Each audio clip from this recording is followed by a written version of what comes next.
So, hello! Mag-update tayo sa ating sari-sari store kahit na maingay yung ating doggy. Tinali ko kasi ah, may burol po o kaya may lamay sa baba kaya bawal po ang aso na ano ba yan? Yung gagala-gala doon. So, ito yung ating napamili sa bayan. Pumunta ako doon kasi may meeting dapat kaso hindi natuloy.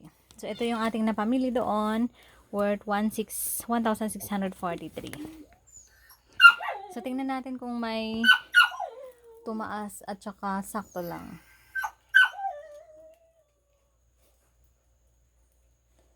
So, okay.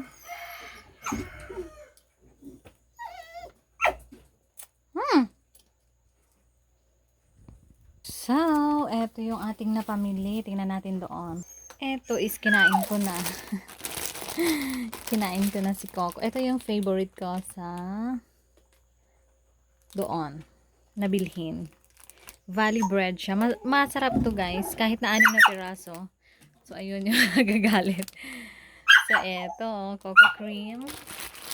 Sorry, kailangan talikan. Tapos, itong 24 pieces is parang yung 12 pieces is 70. So, mas mura ang 24 pieces kaysa doon sa 10 pieces. Di ba guys? Tapos, 3 kilong asukal lang. So, ayun. Pag pupunta talaga tayo doon sa bayan is namimili tayo kahit na paunti-unti. So, ayan. 3 kilo. And then, isa lang yung biskwit ko na binili. Tapos, tingnan natin dito sa chichirya. Panay chichirya lahat ang mga to. So, etong malalaki is konti lang kasi wala masyadong namimili ngayon at kasi nga bakasyon. So, ayan. Tingnan natin nga. Yung maliliit is 25 pieces. Tapos, itong malalaki is 5 pieces lang. Namimili pa rin tayo ng mga ganitong mga chichirya. So, iba-iba. Wala akong cracklings pala. May isa pa. Manghuan.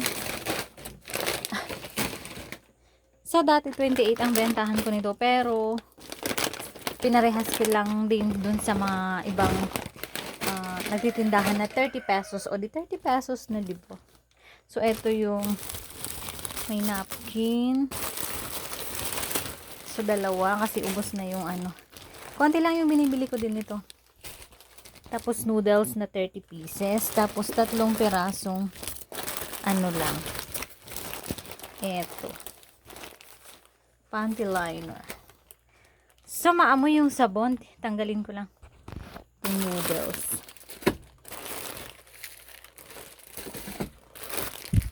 Buti hindi na mabango. Hindi na ngamoy. Pusha.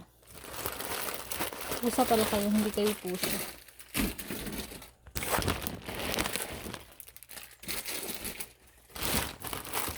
So, ayan.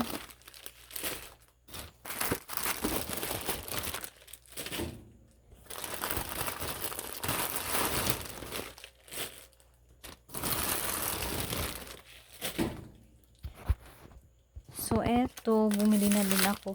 85 ang puhunan nito dito sa amin, kaya binibenta ko ng 10 pesos. 150 ang sa atin. Kasi 10 pieces. So, sabon-sabon na ang mga ito. Diba keratin. Ito is may nagtatanong na din sa akin. So, kumuha na ako. And, ito yung dati kong gamit. Diba sabi nga, kung ano yung ginagamit mo is pwede mo ring bilhin tapos pwede mong gamitin then syempre try mong magbenta, 'di ba? Tapos ito contract ko loob, bumili na rin ako neto downy kasi malalaki yung nasa akin yung products ng personal collection. Tapos ito sunrise fresh. So bumibili na talaga ako ng mga ganito kaliliit. Huwag lang tayo kay PC, 'di ba?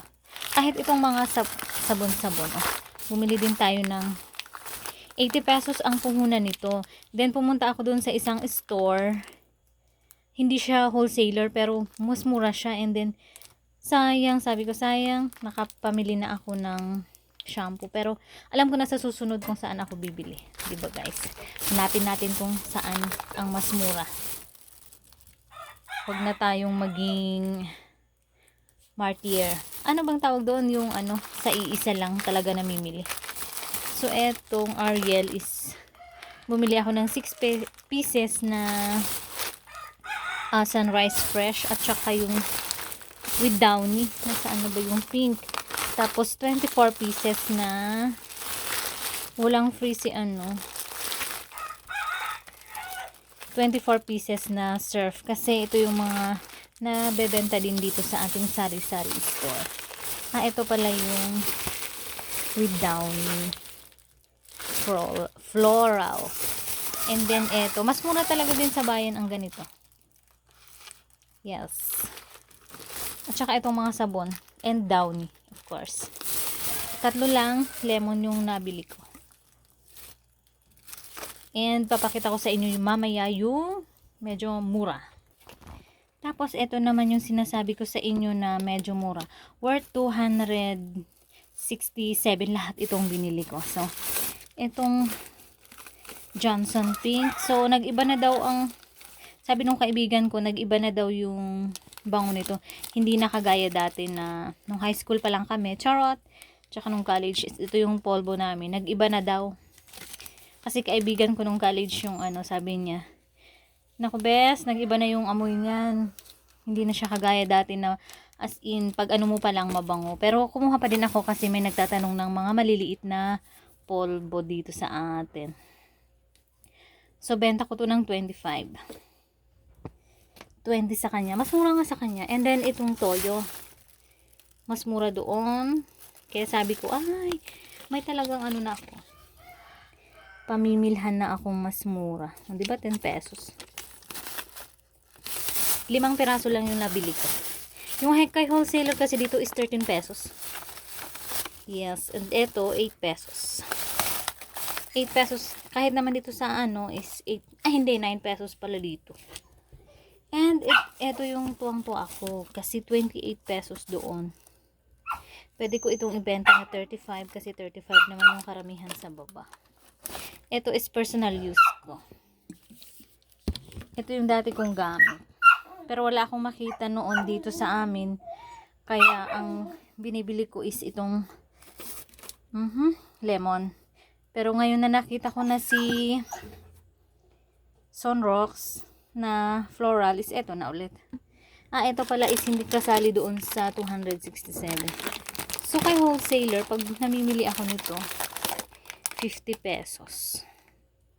Wholesaler dito sa ano, dito sa amin. At saka doon din sa bayan is 50 pesos. So sa kanila is 48. So may nakita na naman akong kahit hindi siya wholesaler, is pwede akong kumuha sa kanya.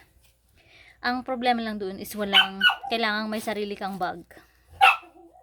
Kasi hindi sila gumagamit doon ng plastic.